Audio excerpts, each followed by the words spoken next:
Hey, what's up, everybody? You're listening to Two Girls with Cancer. I'm your host, Becky. Ashley. And we are talking today about, well, actually, I will preface this by saying we had no idea what we were talking about today. No. Not at all. And then I stroll in feeling like shit. Yeah, we're like, hey, what's going on for you? You don't feel great? Okay, I think you're having a healing crisis. So today, our episode is on healing crises. Right? Crises? Yep. Well, I got it all. A Herxheimer reaction. So honestly, I just have not been able to get up and go. I had no energy. Like nothing. Like the flu symptoms or when your body hurts and it aches and everything, you know. I hate that when your skin hurts. Right? Yeah. And it's been almost, a week and a half, I think. And so, as we all know, I usually get into bed around 6 every night. I'm not sleeping, but I'm in bed relaxing. Yeah. And the last week and a half, I will pass out by 6:30.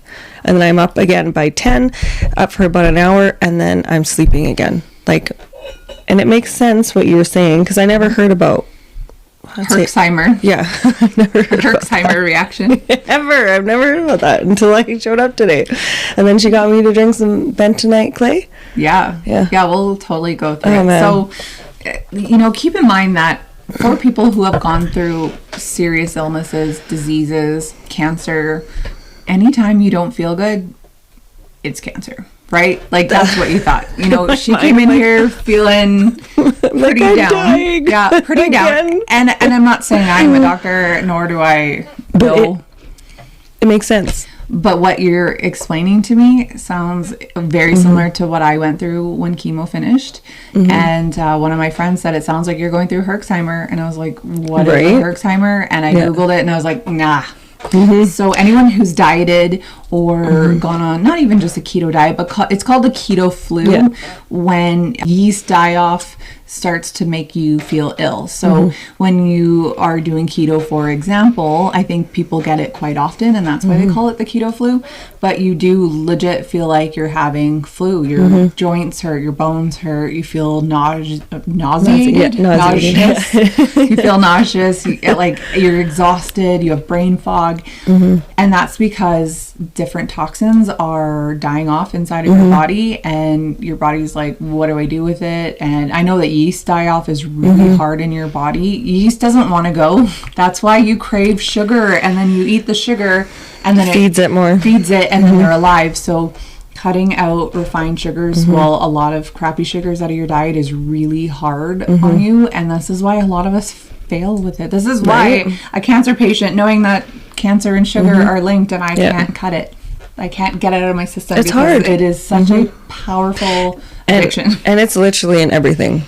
Everything has it, right? It's even like when something you wouldn't think it has 1 gram of sugar, you know?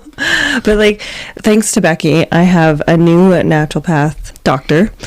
And when I came in today and I told her what was happening, blah, blah, and it all makes sense because literally about 2 weeks ago, we have me on new protocols, new... A huge new overhaul of everything. He removed... Completely changed. He removed a ton. He added a bunch. Yeah, because he found that I have bacteria and yeast in my intestinal tract, all in my bowels and everything. Who knows what it's from? I even noticed, I was telling you, I noticed this white film on my tongue about a month ago, and I just started feeling down. And it literally can come from anywhere.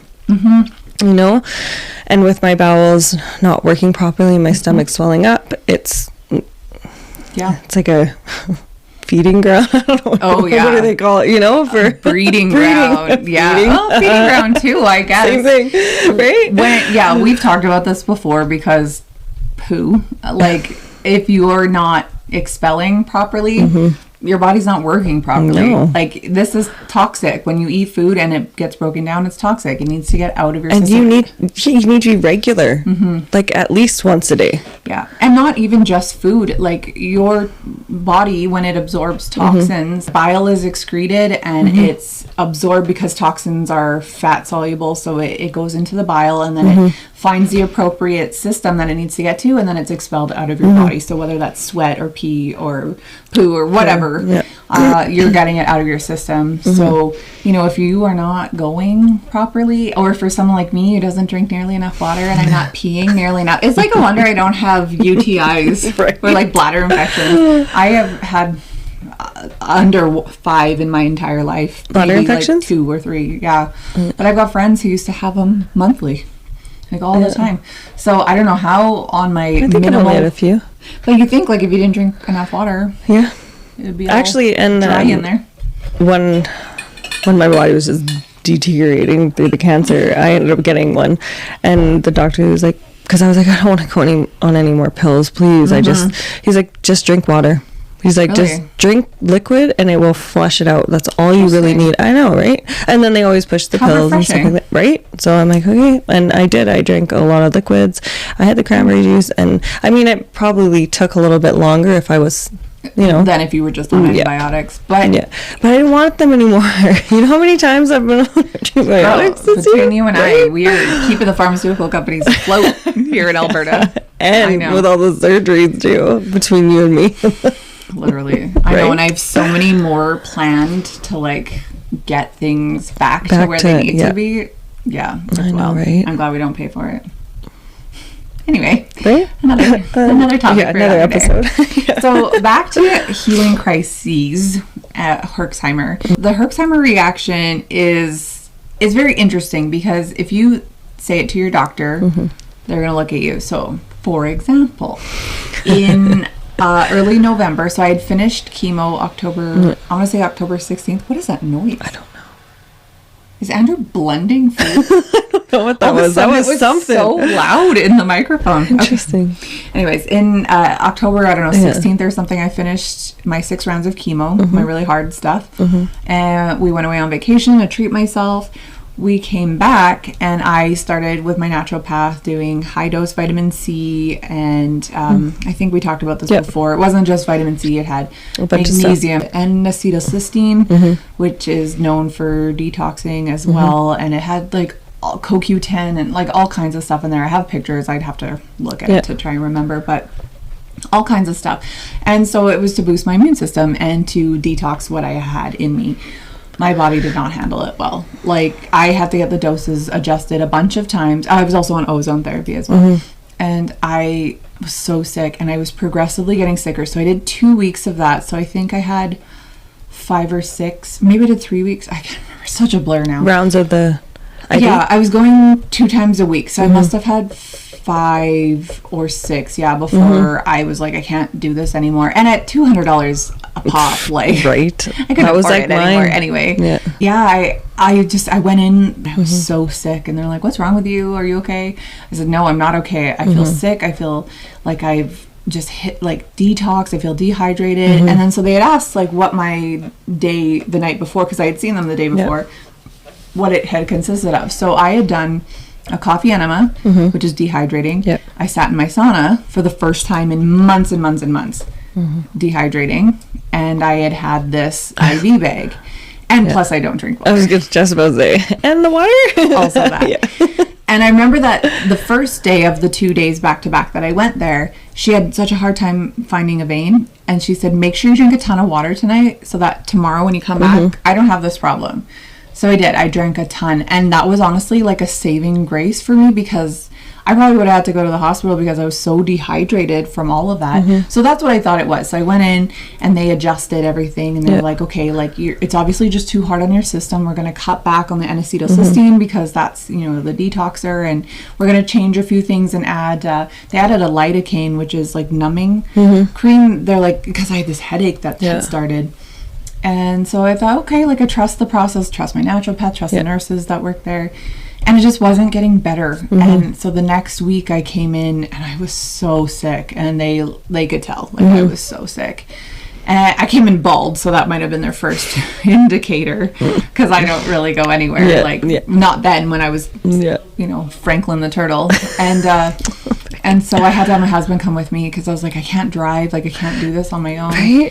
and they couldn't really figure out what was going on. Again, they thought it was dehydration. They adjusted everything, and I went home and I was like, okay, it's going to get better. It didn't get better. It just kept getting worse. And at this point, we're now into, I think it was around November 19th, because that's my mom's 60th birthday, and we all went out for a big dinner. My brother, his kids, me, my kids, Andrew, my dad, and we went out for dinner, and I got there, and I just didn't feel right, and I was off, and I kept going to the bathroom, like, in this restaurant, like, trying to make myself throw up or go number 2 or whatever, and nothing was happening. I just, like, felt, like, off. Like, it's hard to explain. It is hard to explain. That's like when I came in, and I'm like, yeah, you said that. You're like, I don't know how to describe it. And I'm like, I know exactly what you're talking about. So, you know, my parents were like, are you okay? What's wrong with you? And I'm like, I don't know.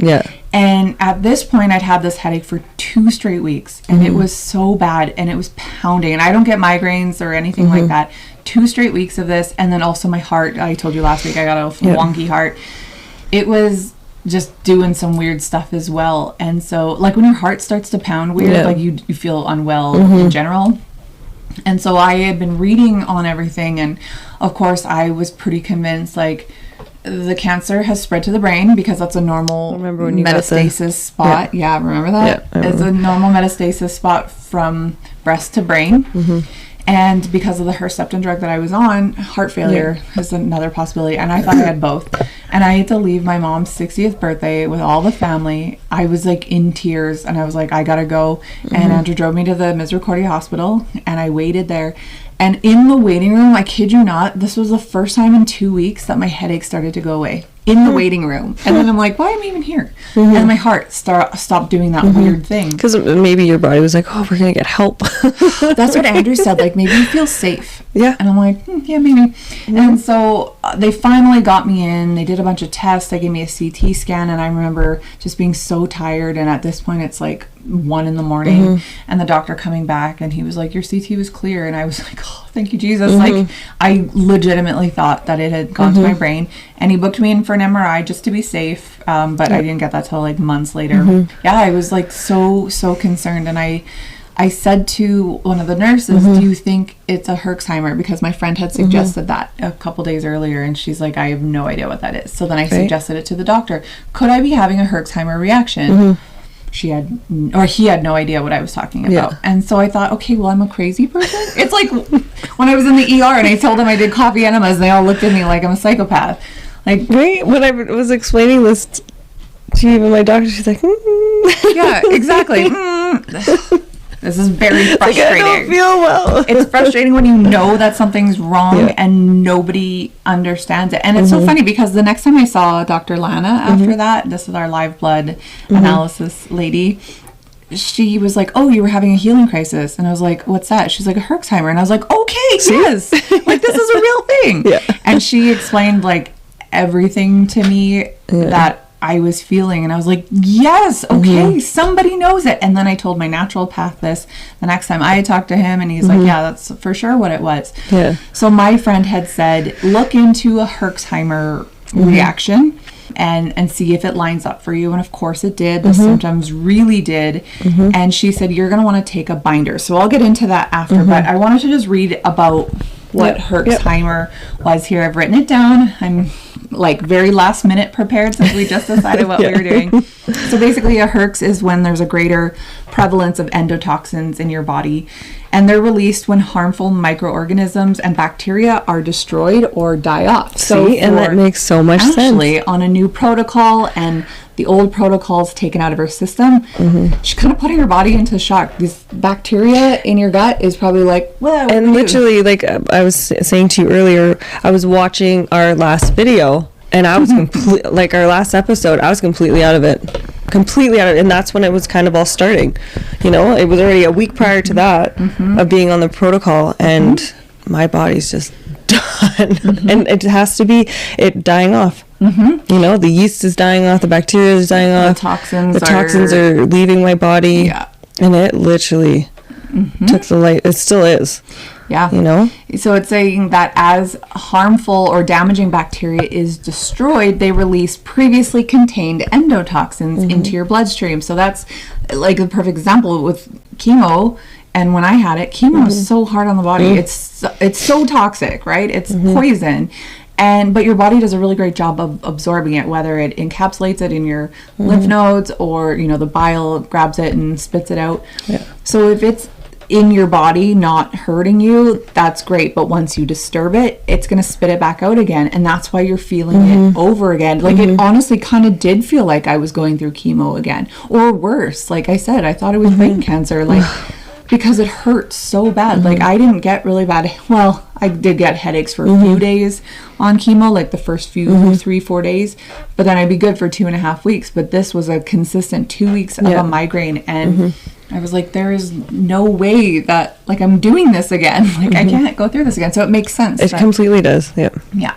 The rapid destruction of bacteria causes an increase of endotoxins, resulting in an increase of toxicity in your body. Your immune system then responds by triggering acute immune response, causing inflammation throughout the whole body. And as we've said on multiple episodes, inflammation is so hard on your body. And it's a silent killer. Oh, yeah. 100%. Oh, yeah. And it all makes sense to me. Because, and I'm tired. I'm tired. I have no energy. And because my body's trying to heal, right? So all I want to do is sleep. Even my brain function. It's slowed down, right? Completely. You're feeling fogged out. Yeah, like this is like when I was going through cancer, but it's like 50 times worse right now, even though it was this way when I had cancer, and then it's calmed down and now it's back, and then I'm like, oh my god. You know why? Because I think going through cancer is a chronic condition, and what you're going through is an acute condition, and when it's acute, I think it's more like and cancer is like a shock. Like I think I rode that where I was in shock for so long. Right. I was like, I don't have it. What? You're in cancer? fighter mode. Right? Fight or flight. Yeah. And it's like, it's good. And right now, I'm like, even sitting here, my body, my hands, I just want to go back to bed. I was actually sleeping before I came here. You could have canceled. But then we would have had nothing for Tuesday. So. Tuesday would have, no, I had to come. It was even a chore to put makeup on. I haven't put makeup on since last episode. Just as an aside, speaking of makeup, did you notice I took off all my lashes? No. And it took all of them with it. Take a look.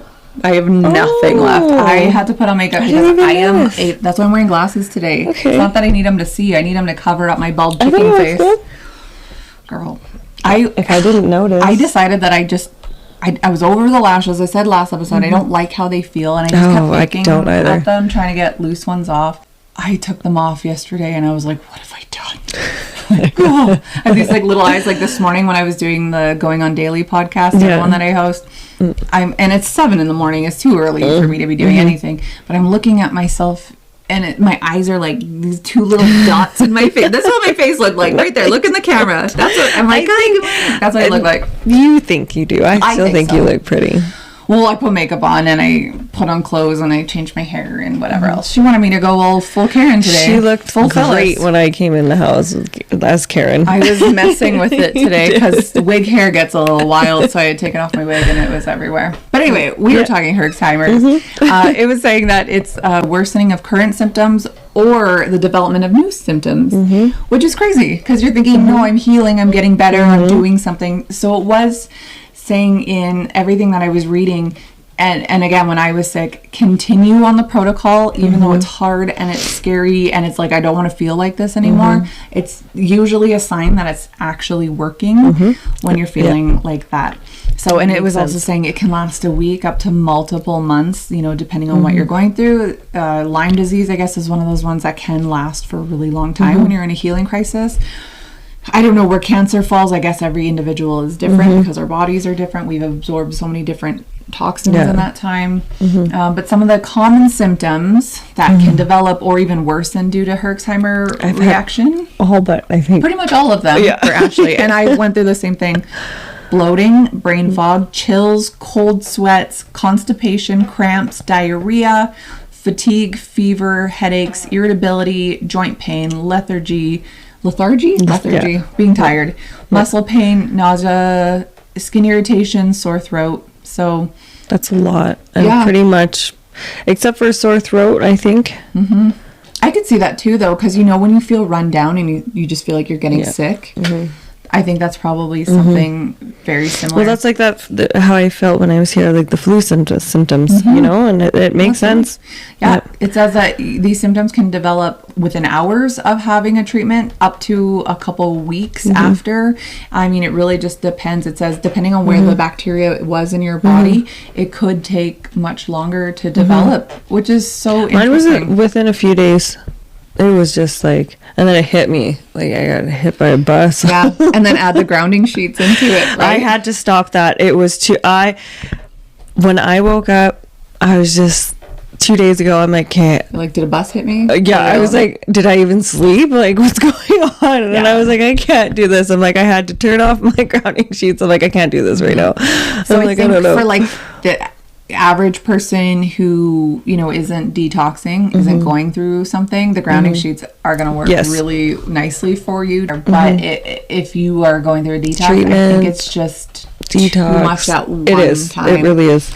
Yeah, I still need to get some. I want to try them with Andrew, who's not detoxing. I would be nervous for me just because I feel pretty sensitive after everything that I've gone through. And since, you know, my last immunotherapy, chemotherapy, whatever, Herceptin was only a couple weeks ago, I'm still on the fence, right? Yeah. But then again, it's like I would like to get that out of my body. My heart's been doing all kinds of wonky stuff the last few weeks. So I assume it's probably because I've had 17 treatments of Herceptin plus another 6 in Mexico, so that's a lot. 23 treatments of Herceptin, which is known to cause heart failure. So, you know, I would like to just get it out of my system, but also just go tread cautiously. Exactly. So some of the ways that you can reduce the Herxheimer reaction is by drinking lots of liquids, limiting your exposure to toxins. You know, it's not always feasible. Like, for example, if you worked in some industrial setting, if you were an industrial painter, something like that, where you were exposed to those sort of fumes and VOCs and chemicals, then that's where I think you'd want to limit your exposure to them. Sleep more. Sleep more. Well, because your body knows. Your body knows what it needs. Right? I have been sleeping for days. Because when you go to bed, that's your time to heal and repair. Right. And that's what we talk about, is when you sleep and you get a good night's sleep, you're healing. And yet here I am still running off 5 hours of sleep a night. I do it. I'm a psychopath. I'm at 8, but since the last couple of weeks, I swear I'm at like 12. Plus my naps during the day. What? You don't have a Fitbit that tracks your sleep? No. Mine is very consistently, even before I got sick, 5 What's a to Fitbit? 6. You put it on your head? Yeah, like one of these watches. It tracks your steps. It tracks your heart rate. I've never been a watch. I'm like, look how little these things are. Those are tiny. Also, we found out today that we are hand twins. Yes, your daughter. My daughter is on her way to Kelowna for a track meet, and she texted me bright and early this morning. Yeah. You and Ashley are hand twins. And I was like, pardon? Good morning. How's your trip? And I was like, what are you talking about? She's like, look at your hands. They're the same. And I'm like, you're obviously crazy, because like, what a weird thing to notice. Right? And then she sends me screenshots of your hands and then of my hands. The picture she sends me, I'm like full double chin. I'm like, hey, like, why would you find that picture? Why do you even have that picture? There's no way I ever posted that. Oh, that's so funny. But then we compared. They're the exact same size. She's like, you have the same wrinkles, the same tone, the same. Mine are like a little thicker, a little wrinklier. But they look pretty similar. They're the same size. Well, I was just in Vegas. So that's true. Maybe my hands got... Anyway, hand twins. In case anyone's wondering, if anyone wants to hire hand twins. Did you ever watch Friends back in the day? Yeah, I watched Friends. I want to say they had a hand twin. Did they? I'm going to Google it. Was it Friends? Now I don't remember. Gosh, I don't remember anything anymore. Sleep more. Yeah, sleep more. Use a probiotic. This says finish out strong, so I'm guessing that means just like stick with the protocol and don't give up on it. Now, another thing that we were starting to talk about was binders. So binders are basically something that you put in your body to absorb that toxin to help get it out. So I'm just going to read just instead of paraphrasing. So your liver is your main detox organ, as we know. It can remove toxic chemicals on its own. It does this by creating bile, a digestive fluid that flows from the liver through the intestines to help break down the fats for digestion and absorption. So we did talk about that already. Toxins are fat soluble, so they enter into the bile. In a perfect world, the toxins would move through the intestines with the bile and out of the body through the stool.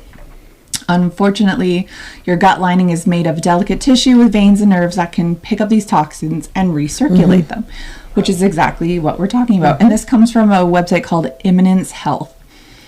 So this is where binders come in. Binders attach to the toxic metals, the chemicals, the biotoxins, and more to shuttle them safely out of the digestive tract without the risk of reabsorption and recirculation.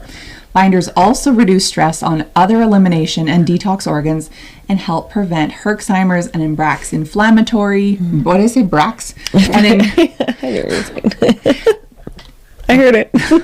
I'm going to do that one again. Binders also reduce stress on other elimination and detox organs and help prevent Herxheimer's, in brackets, inflammatory reactions and uncomfortable detox symptoms. They can be all different things. So I gave Ashley a bentonite clay just because I have it here. I use it on my skin, actually. It's a clay mask is what it is. It comes from the earth. It's all natural, that one I got you, organic. And I put it in my bath sometimes. I drink it sometimes. I've done a detox in my... Yeah, in your bath, right? Yeah, so chlorella, which Ashley loves, if you remember from the Ashley supplement episode, that is her favorite. Yeah. And that one comes from blue-green algae, and it's really rich in vitamins, minerals, amino acids, omega-3 fatty acids. And that one easily binds to heavy metals, pesticides, herbicides, mold, mycotoxins, and VOCs. So that's an easy one. Because it's so well tolerated, you can be on it for long term. Charcoal is another one, activated charcoal. That comes from things like coconut, bamboo, or peat. I guess that's like peat moss. Is that like dirt? Anyway, it's another binder, but it do you hear squeaking? No, it's not nonstop. Maybe it's me. You see, I'm moving. I know. I hate this. I bought this table and now I hate it. Anyway, so the charcoal, it's a fine powder. It's ground up from those things I listed, coconut shells. And it is harder on the system, so you can only take it for like max 3 days because it's also going to deplete other minerals in your system. It's not just going to take out toxins. So they're saying if you do a charcoal binder, 3 days max, take it out for 2 or 3 weeks, and then put it back in. Charcoal binders are good for acute issues like what you're going through, not long-term like the chlorella is. Clay and zeolites, so the bentonite clay would fall under this. It's kind of in between the charcoal and the chlorella. It's middle ground, easily taken. So I would only do it, well, you could do it longer term, it says, maybe a couple weeks, but I've given it Ashley enough for like 3 or 4 days. Plus we'll do charcoal for 3 or 4 days as well and see if that works. I know that when I was going through this, it worked like a dream for me. It's literally the only thing. And I, looking back, like when I started to feel better, sitting in the hospital waiting room, it's because I had taken it like for a day or two leading up to this. But it also makes sense because my liver's not working. So my liver is not actually able to get the toxins out. So now if I have this binder, it'll be easier on my liver and my body to get it out. I'm thinking that your liver is, you know, it's doing the processes it needs to, but it's probably really sluggish. And it's overworked from the cancer and the yeast and the bacteria, the mold, the parasites, everything that I had prior. Every CT dye, every PET scan. I've had 2 PET scans and like 50. And do they use radioactive dye as well? Oh, yeah. And I was on a trial. For a PET scan, I had to sign a waiver. Oh my gosh. I remember that's the only one that was going to work for me, apparently. When I was deciding if I wanted to do chemo or not do chemo, my friend found this woman on Reddit who was like pro and was like, why don't you reach out to her and talk to her and see? And so she was lovely, and she also helped convince me that it was okay that I could do chemo. But she was like, and as soon as you're done chemo, we'll get you signed up for all kinds of trials. And I was like, excuse me? I just was like, okay, because I did not let on how like down the rabbit hole I was. And I was like, trials. She's like, I'm on this trial and on that trial. I'm thinking of my mother-in-law who had cancer and did a trial drug and lost half of her jaw, completely necroted. I can't remember if we were talking about that. I don't know if we talked about that. Who knows? Who can remember anything? But her jaw, like the whole half of it, the bone necroted, and she had to pay because not covered by healthcare because is your jaw cosmetic? I don't know. I know when I've had jaw surgery, you have to pay because it's not considered... That's a part of your body that's all messed up now. Yeah. So, yeah, she had to get it completely repaired. And they had said in this trial, I think 1 in 100,000 or 1 in 1 million people might have a reaction. Oh, no. Well, this doctor alone in Edmonton had multiple patients who had been on this drug and that he was doing this to. And also, I want to say it was around 30 grand to replace her jaw. Oh, my land. Her insurance paid for half of it, I think. But anyway, that's not my business to share. But either way, trial drugs make me nervous. Right. And because who knows what's going in your body, right? When the approved ones cause heart failure and cancer and everything else. Remember that, people. Remember that when you're... As we say all the time, just do your research on what you're putting in your body. You know, you can trust your doctor if you want to. That's your prerogative. But, like, understand that he's not God or she's not God, and they don't have all of the answers. They know what they've learned. Have been taught. They know what they've been taught by, you know, pharmaceutical reps or by other doctors. Rockefellers. Wow. Ashley. Don't get me started. Just another side note. So, as they all are side notes.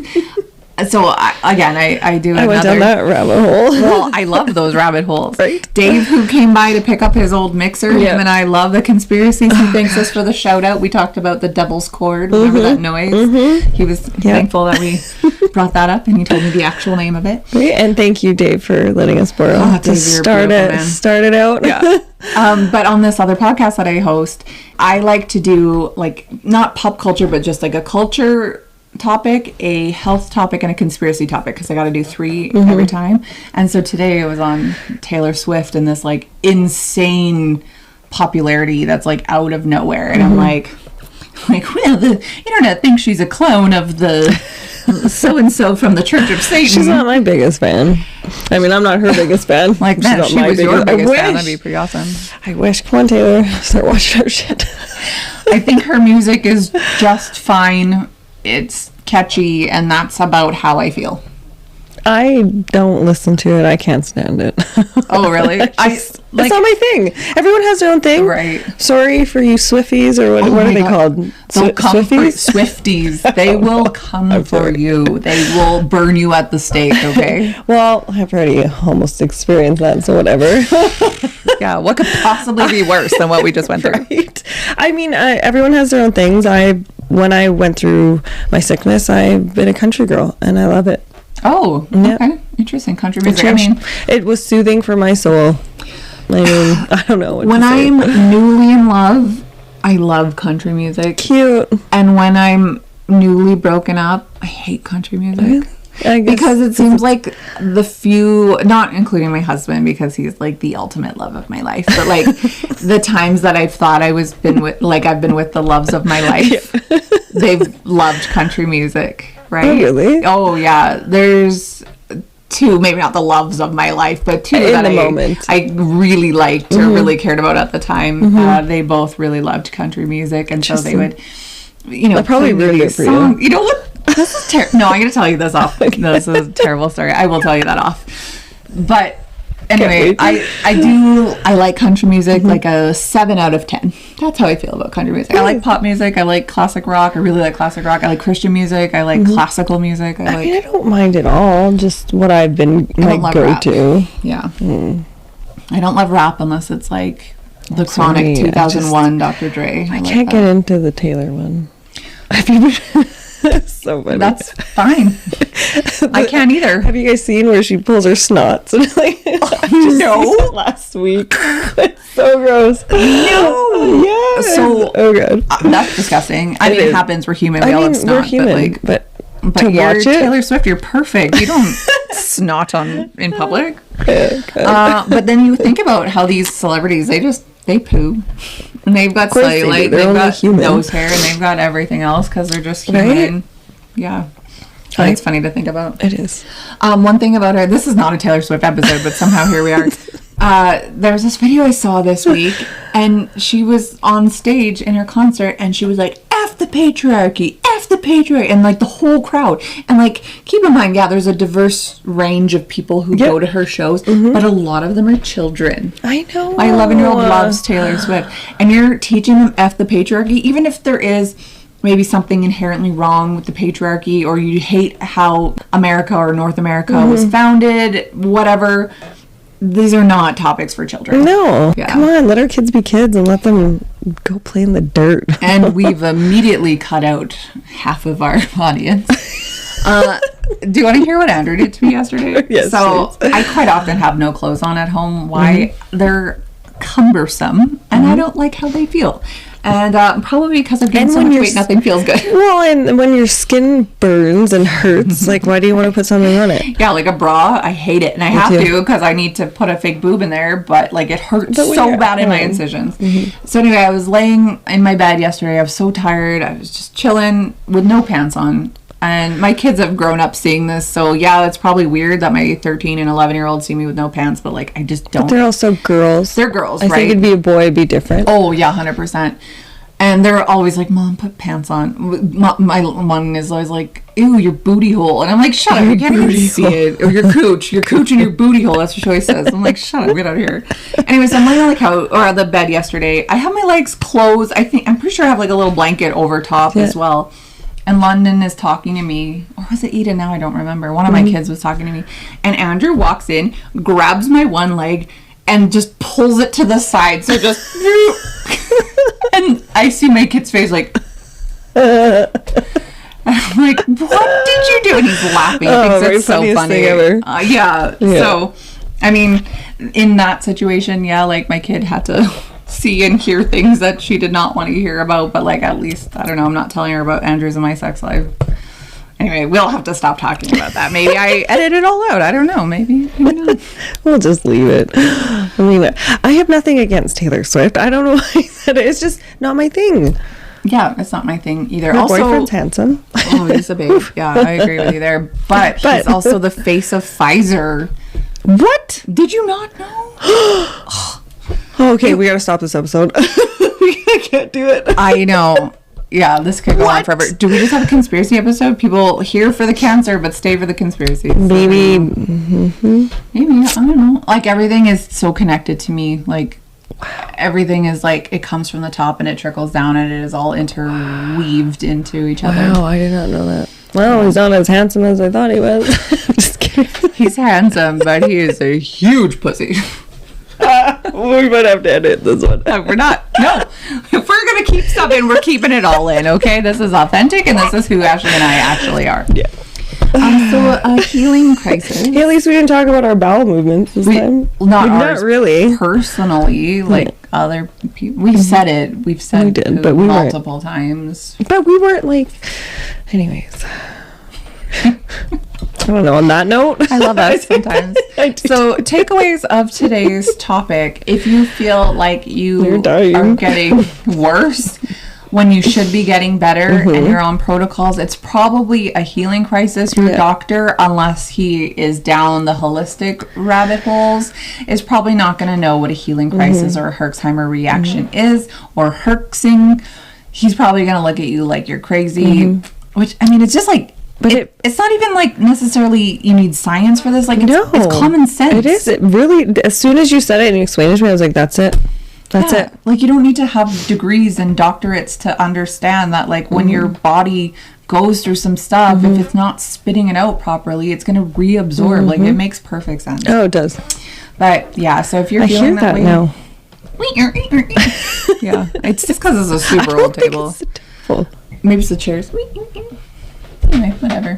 One day we'll have a whole setup, and that's fine. One day we will. Ashley's gonna buy us a studio. One day, we're both gonna do it, because you know what? We're gonna become somebody's. One day, hey, if you don't dream, that's right. You're not gonna get there. What did we say last time? Our body hears it. Yeah, so we're gonna be famous. Okay, maybe not that far. I don't know if I want to be famous. Just rich is fine. I'm too like chaotic and like erratic to be famous, you know, like my PR team would have a heyday with me. Like, I would just say things and they'd be like, really? Like, you're famous, you have a platform? And I'd be But that's just who we are. yeah, you do too. You say just as much bad stuff as I do. My opinion. Yeah. There are opinions. Well, you can't ostracise someone for their opinion, can you? Well, society does, but you shouldn't, because everyone's entitled to their opinion. It's entitled, and some are mean, but you're allowed to have it. Yeah, we are 100% allowed to have an opinion, and I love that everyone has an opinion, and I respect everyone's opinion, even if I don't agree with it. And we ask for the same thing. If you don't agree with our opinion, that's okay. Just respect us and appreciate that we're human beings and we all have a choice. That's right. What a great episode. What a great episode. It felt so organic. And it was because it was like on It was. I literally came in here bitching and complaining, and I was like, I don't I can't do this. Look how energized you are now. Is the charcoal working? Or the bentonite clay? Something's working because I feel a little bit better. Yeah, I love it. It's good. I love holistic. Me too. It's the best. Okay, well, check us out on YouTube, Spotify, Apple. I forgot what we were on. TikTok, Instagram, Facebook. Anywhere. Everything. Yes. Like, follow, share, subscribe. One day we'll get a Patreon. We'll have like stuff to sell. That would be fun. We're working on that. Yeah, we're just so tired. I haven't been able to do anything this week. No. If you're wondering why there's nothing posted on Instagram, it's because we're so tired. Just I actually apologized when I got here. I said, sorry, I can't get my shit together this week. Totally fine. I posted videos of me shaving my head last year because it had been almost a year, and it came up in my memories. Oh my gosh, did I ever bawl watching it? I was like, I know. It was hard for me to watch it. Yeah, it was horrible. Like, I watched my one that I have pinned at the top of my Instagram with my big tummy, and I just, every time I watch that one, I just cry. It's hard because you remember how terrible it was going through that. Yeah. And then my, like, being cut open every time, and then how I was treated, and oh god, made to feel like you're cray. Yeah. Yep. Anyways, have a wonderful week, everybody. We will be back next Tuesday as usual with some other inspired topic. Thank you guys. Bye. Bye.